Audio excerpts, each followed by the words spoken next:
안녕하세요, 펠구브로스입니다. 최근 마츠다의 로터리 엔진을 다루면서 몇몇 분들이 스바루에 대한 영상을 많이 요청하셨는데, 그래서 이번 영상은 일본 회사긴 하지만 일본에서의 인지도는 정말 좋지 않은 자동차 제조사 스바루에 대해 7가지 관점으로 다뤄볼까 합니다.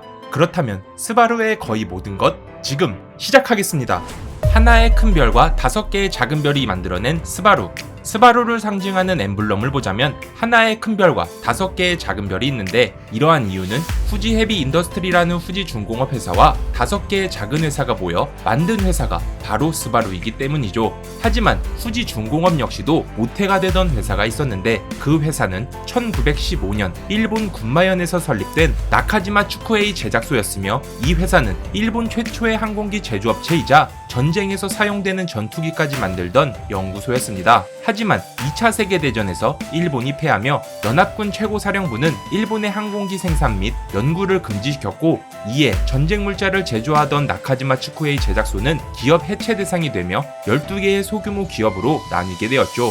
이때 12개로 나뉜 회사 중 하나가 바로 스바루의 모태인 후지 중공업이었습니다. 그리고 후지 중공업처럼 해체되었던 회사들은 더 이상 군수용품을 만들지 못하게 되었고, 후지 중공업 역시도 건설용이나 산업용 기기에서 사용되는 엔진과 후지 레빗과 같은 스쿠터와 T1과 같은 자동차들을 만들며 운송장비 사업을 시작하게 됩니다. 후지 중공업보다는 스바루? 방금 설명드렸다시피 후지 중공업은 산업용 기기가 주력 사업이었는데, 최근 중국의 저가용 산업기기 공세에 밀리며 판매가 부진해졌고 수입은 점점 악화되었죠. 그래서 2012년에는 풍력 발전 시스템 사업을, 2013년에는 쓰레기 관련 사업을 매각하면서 슬슬 산업용 관련 기기에서 탈출각을 보다가 2016년에 들어서는 본격적으로 산업기기 관련 종사자 400명을 자동차 관련 부서로 전환시키며 자동차 사업에 올인하게 됩니다. 그래서 2017년 후지 중공업은 자동차 사업에 선택과 집중을 하며 기존 이름을 버리고 아예 스바루로 회사명을 바꾸게 되죠. 추가로 일본의 자동차 비중을 보자면 경차 비중이 정말 높은데, 스바루는 이상하게도 경차 판매가 저조했고, 그러다 보니 경차의 자체 생산도 포기하면서 주력 상품인 사륜차에 집중하게 됩니다. 사륜 승용차의 시작은 바로 스바루. 유명 SUV도 못 올라가던 험난한 오프로드 코스와 눈이 쌓여 미끄러웠던 길마저도 스바루의 승용차가 정복해버리면서 스바루는 사륜의 스바루라는 나름 독특한 별명을 갖게 되었습니다. 지금에야 자동차의 사륜 시스템이 보편화되었지만 1970년대만 해도 바퀴 4개를 모두 굴릴 수 있는 자동차는 극히 한정적이기도 했죠. 그런데 1972년 스바루는 독일의 메르세데스 벤츠와 사륜 콰트로로 유명한 아우디보다도 8년이나 일찍 사륜 구동 시스템을 장착한 승용차를 양산하기 시작했고, 이 사륜 구동 시스템의 이름은 바로 시메트리컬 올 휠 드라이브, 즉 대칭형 사륜 구동 시스템입니다. 쉽게 말하자면 사륜구동은 후륜구동 기반의 사륜구동이 있고 전륜구동 기반의 사륜구동이 있는데, 이 SAWD는 앞뒤 좌우 모두가 대칭을 이루고 있기에 차량은 무게분배에서 최적화가 되었고, 변속기 자체에서 앞뒤로 구동력을 전달해주기 때문에 동력 손실이 거의 없다는 것이 장점이었죠.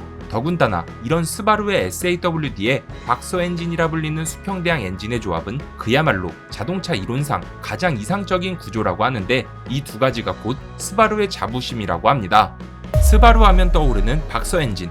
일반 엔진들은 피스톤이 위아래로 움직이며 동력을 얻고, 로터리 엔진은 로터가 돌면서 동력을 얻는데, 스바루가 사용하는 박서 엔진은 실린더가 수평으로 서로 반대 방향에 배치되어 있어 피스톤의 움직임이 좌우로 움직입니다. 그래서 마치 복서들이 서로 주먹질을 하고 있는 모습과 같아 수평대항 엔진은 박서 엔진이라는 이름이 붙게 되었죠. 추가로 이 엔진을 처음 개발한 사람은 메르세데스를 설립한 칼 벤츠인데, 이 엔진은 계속된 발전을 거치며 도요타나 폭스바겐, 페라리 등 여러 회사들이 한때 자체 개발까지 하며 사용을 했지만, 현재는 포르쉐와 스바루 정도만 자동차에서 사용하고 있습니다. 바이크에서 사용하는 회사도 있죠. 여튼 스바루와 포르쉐는 꾸준히 이 엔진을 사용하는데 왜 나머지 회사들은 더 이상 사용을 하지 않지? 라고 의문을 가질 수 있습니다. 그 이유는 박서 엔진이 진동도 덜하고 위아래로 피스톤이 움직이는 일반 엔진들보다 무게중심이 낮아 안전성과 코너에서의 핸들링이 좋다는 장점이 있지만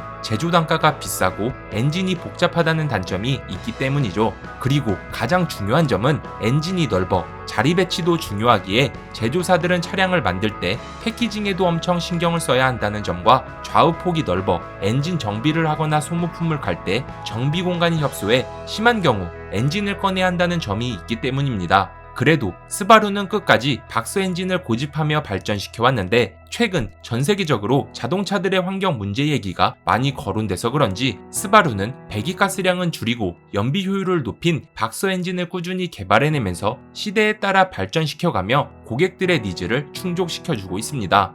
이니셜 D 주인공의 아빠 두부가게 사장님의 임프레자. 1971년 스바루는 세계 최초 양산형 4륜구동 세단인 레오네를 출시했고 약 20년간 2세대와 3세대를 거치며 스바루를 대표하는 차량이 되었습니다. 레오네와 그 다음 스바루의 명작인 레거시는 랠리 레이스에서도 엄청난 퍼포먼스를 보여주게 되는데 스바루는 그 뒤 더욱더 엄청난 차량을 선보이게 되죠. 그 차가 바로 임프레자입니다. 이 차의 등장은 오직 WRC 랠리 대회에서 호몰로게이션 인증을 위해 만들어졌던 차로 태생부터가 남달랐고 진짜 스바루라는 회사는 몰라도 이 차의 이름이나 생김새는 아는 사람이 있을 정도로 이 차의 위험은 엄청났죠. 그리고 제 생각이긴 하나 이 임프레자 때문에 후지 중공업은 기존 이름을 버리고 스바루로 갈아탄 것 같습니다.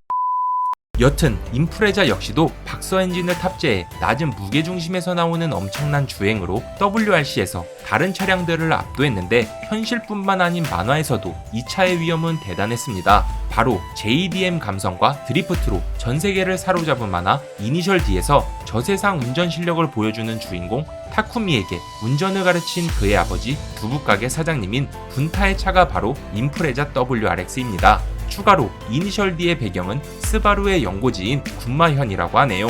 일본 회사가 맞나 싶은 스바루. 전 세계에서 아무리 4륜의 스바루, 안전성의 스바루라고 하지만 정작 일본 내에서 스바루의 입지는 우리가 알고 있는 일본 제조사 중에서 거의 꼴등에 가까운데 1등부터 나열해보자면 도요타, 닛산, 혼다, 마츠다, 스즈키가 있고 그 다음이 바로 스바루입니다. 물론 경차를 선호하는 일본인들에게 경차 생산도 중단해버린 스바루는 브랜드 인지도가 더욱더 낮아질 수밖에 없긴 한데 그래도 스바루는 북미에서 엄청난 판매량과 인기를 보여주고 있죠. 그게 어느 정도냐면 스바루의 자동차 전체 매출 중 총 70%를 북미가 차지하고 있을 정도니까요. 전범기업 스바루. 전범기업의 의미를 잠시 살펴보자면 전범기업은 일반 전쟁이 아닌 침략을 바탕으로 이루어진 전쟁에서 군수물품을 제조하고 납품을 해 전쟁에 직접적이든 간접적이든 가담한 기업을 가리킵니다. 또한 식민지나 타국의 국민들을 강제 징용해 노역을 착취한 다음 성장한 기업도 전범기업이라 할 수가 있죠. 여튼 일본은 청일전쟁과 2차 세계대전 등 여러 전쟁을 치르면서 자국 내에 제조업체들에게 군수물품을 조달케 했는데 대표적으로 나고야에는 도요타, 히로시마는 마츠다, 요코하마에는 닛산, 군마에는 스바루가 있습니다. 혼다는 일본이 2차 세계대전에서 패하고 난 뒤로 설립되었기에 전범기업이 아닌 셈이고 사실 어떻게 보면 전쟁 전에 설립된 일본의 회사들은 거의 다 전범기업이라 봐도 무방할 정도죠. 오늘의 정보는 어떠셨나요? 재밌게 보셨다면 좋아요와 구독 부탁드리겠습니다. 끝.